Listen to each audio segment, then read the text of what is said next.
You ever been in a conversation where the words sound perfectly fine, but something just feels off? Well, that's because we're all constantly sending and receiving these silent signals.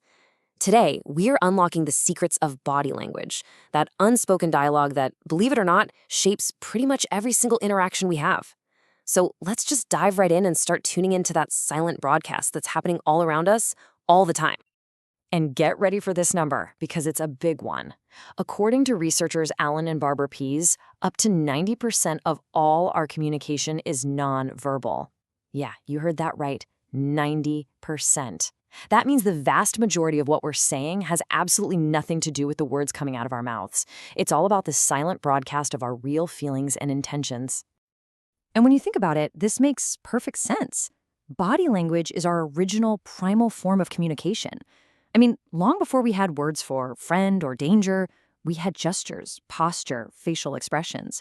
It's a language that is literally hardwired into our brains from millions of years of evolution. So let me ask you, are you even aware of the signals you're sending out right now?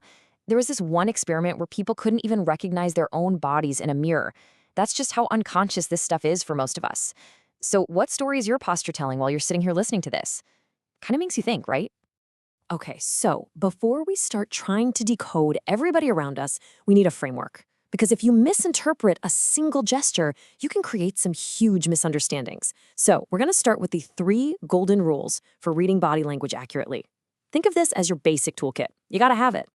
So the first and honestly the most important rule is this. You can never, ever interpret a single gesture by itself. First, you have to read gestures in clusters. So someone's crossing their arms. Okay, but what are their hands doing? What's their face saying? Second, you have to consider the context. Are they crossing their arms in a freezing cold room? Well, they might just be cold. And third, look for the sequence. If they cross their arms right after you suggest an idea and then lean back, well, now that tells a much clearer story, doesn't it? That's defensiveness. All right, so now that we've got the rules down, let's get to the really fun part. Decoding some of the most common and, frankly, most powerful signals you're going to see every single day. We're going to focus on the core language of openness, defensiveness, and of course, status. Let's start with something as simple as the hands. Just the way you orient your palm sends a super powerful subconscious message. A palm-up gesture? That's an ancient signal of openness and honesty. It's basically showing you're not holding a weapon. It's completely non-threatening. But just turn that palm down, and instantly it signals authority and dominance. It's like you're physically or metaphorically pushing something, or someone, down. Now, let's talk about the crossed arm gesture. This is one of the most common and most misunderstood signals out there.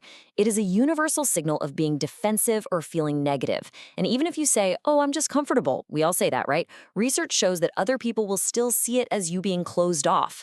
An open posture, on the other hand, with your arms uncrossed, projects confidence and just makes you way more approachable. So if you want to project confidence, here are 3 really powerful signals to look for and, maybe to use yourself. First, hand steepling. That's when you press your fingertips together like a steeple. It's a classic sign of a confident thinker. Displaying your thumbs, like hooking them in your pockets or just pointing them up, signals dominance. And a handshake? The goal is always equality. A firm, vertical grip communicates mutual respect. It avoids the aggression of a palm-down shake or the submission of a weak one.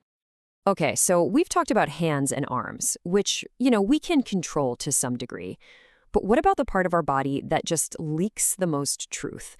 The part we almost never, ever think to manage? That's right, our feet and our legs. Because they're the furthest thing from our brain, and we're just not conscious of them, they often reveal where our mind truly wants to go. The feet, my friends, do not lie. So let's break down what our feet are screaming at us. If someone's talking to you, but their feet are angled towards the door, yeah, their mind is already on its way out. A foot pointed toward you, on the other hand, shows genuine interest. A leg twine, which you often see in women, can signal some insecurity or shyness. And that jiggling foot? That's a huge sign of impatience or nervous energy just dying to be released. All right, let's touch on the classic gestures people associate with lying. You see, when we lie, our subconscious literally tries to cover it up. The brain tells the hand to cover the mouth or to touch the nose. Physiologically, lying can actually cause a rush of blood to the capillaries in your nose, which makes it itch. They call it the Pinocchio effect.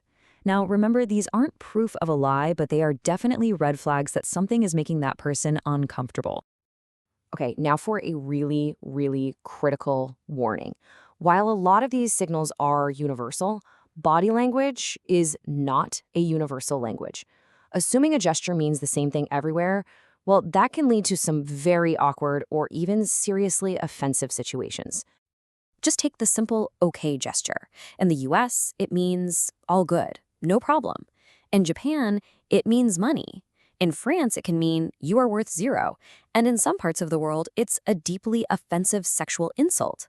I mean, this one single example just shows you how incredibly important cultural context is. And it goes way beyond hand gestures. How close you stand to someone, your personal space bubble, varies dramatically from culture to culture. The same goes for how appropriate it is to touch someone. The golden rule when you go somewhere new?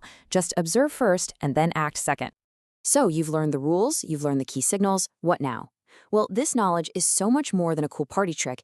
It's a genuine tool for better connection. It's about understanding what isn't being said, and that leads to way more empathy and insight. One of the most powerful ways to use this knowledge is something called mirroring. It's simple.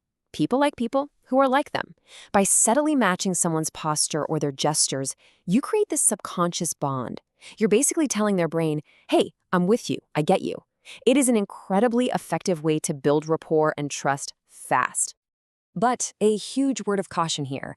You should only ever mirror open, positive body language. If you mirror someone's crossed arms or their clenched fists, all you're doing is reinforcing their negativity and building a wall between you. And the whole goal here is to build bridges, not walls.